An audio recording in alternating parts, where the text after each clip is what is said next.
নৱবৰ্ষক আদৰিবলৈ সাজু Hatishal eco park. বনভোজ প্ৰেমীক আকৰ্ষণ কৰিবলৈ সাজু যোৰহাটৰ হাতীশাল ইকো পাৰ্কত সীমাহীন ব্যস্ততা। চাওঁতে চাওঁতে শেষ হোৱাৰ পথত আৰু এটা বছৰ, এতিয়া ডিচেম্বৰ মাহ।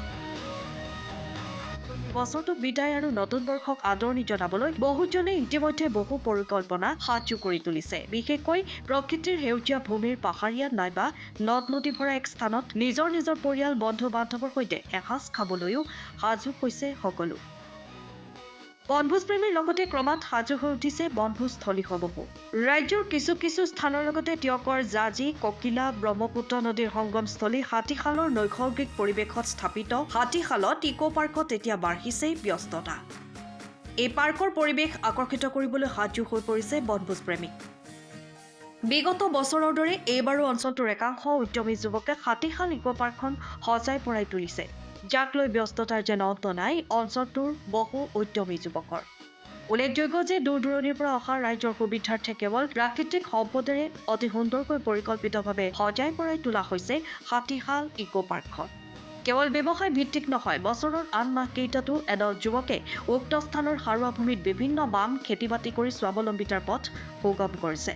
লগতে অঞ্চলৰ কৃষকসকলৰ উৎপাদিত সামগ্ৰীৰ বিক্ৰীৰ বাবে এখন বজাৰ, কণ কণ শিশুৰ বাবে এখন উদ্যান, সম্পূৰ্ণ অসমীয়া থলুৱা খাদ্য সম্ভাৰ উপলব্ধ এখন ৰেষ্টুৰেণ্ট ব্যৱস্থা কৰা আছে এই হাতীশাল ইকো পাৰ্ক। সেয়ে নৱবছৰটো নৈসৰ্গিক শান্ত কোমল এই সেউজীয়া পৰিৱেশত প্ৰিয়জনৰ সৈতে উপভোগ কৰি আনন্দ উল্লাস কৰাৰ লগতে অসমৰ পৰ্যটন ক্ষেত্ৰত জাঁজীমুখৰ নাম সন্নিৱিষ্ট কৰিবলৈ ৰাইজক আহ্বান জনাইছে এইসকল উদ্যমী যুৱকে। উল্লেখযোগ্য যে বিগত ৩টা বছৰে উক্ত স্থানলৈ সমগ্ৰ ৰাজ্যৰ পৰা লক্ষ লক্ষ বনভোজ প্ৰেমীৰ আগমন হৈছিল আৰু সকলোৱে হাতীশালৰ প্ৰাকৃতিক সৌন্দৰ্য উপভোগ কৰি আনন্দিত হৈ পৰিছিল। সেয়ে এইবাৰো পূৰ্বৰ দৰেই সমূহ অসমবাসীৰ আগমন ঘটিব আৰু নৈপৰীয়া পৰিয়ালসমূহ উপকৃত হ'ব বুলি আশা প্ৰকাশ কৰিছে উদ্যমী যুৱকসকলে। বিজ্ঞান আৰু প্ৰযুক্তিবিদ্যা প্ৰতিষ্ঠানৰ সন্মুখৰ যি ডাঙৰীয়ালিয়েদি আহিলেও আপোনালোকে প্ৰায় ৬-৭ কিলোমিটাৰ আহিলে আপুনি এই হাতীশাল ইকো পাৰ্ক স্থানডোখৰ পাবহি। আৰু তাৰ উপৰিও আপোনালোকে আহিলে নিমাতী হৈ আহিব পাৰে, নিমাতী থানাৰ সন্মুখৰ পৰাও আহিব পাৰিব বা লাডুগড় চাৰিআলি ফালৰ পৰাও আপোনালোকে মেলেং মথাউৰিয়েদি এই স্থানলৈ আহিব পাৰিব। তথা হৰ্চ ৰাইডিং আৰু আমাৰ যিখিনি ল'ৰা ছোৱালী খেলা ধূলা কৰিবও পাৰিব তালৈ আহিলে। তথাপিতো ফুলৰ উদ্যানো থাকিব ইয়াত আপোনালোকৰ প্ৰায় ৭-৮জনমান ব্যক্তি এই হাতীশাল ইকো পাৰ্কৰ লগত জড়িত হৈ আছে। গ'লে দেখিব যে প্ৰাকৃতিক যিটো পৰিৱেশ আচলতে আমাৰ তাতে ৰহনহে সানি ইয়ালৈ আহিলে আচলতে আপোনালোকে প্ৰাকৃতিক পৰিৱেশত নৌকা বিহাৰ বা অশ্বচালনা আৰু যি ল'ৰা ছোৱালীৰ কাৰণে শিশু উদ্যানৰ ব্যৱস্থা কৰা হৈছে। আৰু তাৰ চাৰিওফালে আচলতে প্ৰাকৃতিক এটা পৰিৱেশ ইতিমধ্যে হৈয়ে আছে, আমি জাষ্ট ৰহনহে সানিছোঁ। গতিকে আপোনালোকে যদি ইয়াৰ নৈসৰ্গিক পৰিৱেশত আপোনালোকে এটা বনভোজ খাই আপোনালোকে আনন্দ উল্লাস কৰিব। হাতীশাল ইকো পাৰ্ক আমাৰ ৪ৰ্থ বৰ্ষ। সকলো অসমবাসী ৰাইজক আমাৰ হাতীশাল তৰফৰ পৰা আন্তৰিক অভিনন্দন জ্ঞাপন কৰিছোঁ। সকলোলৈ আমাৰ তৰফৰ পৰা আদৰ জনাইছোঁ। আহক ডিচেম্বৰ মাহৰ ১ তাৰিখৰ দিনাৰ পৰা আমাৰ সকলো বনভোজ প্ৰেমী ৰাইজ আহিব পাৰে।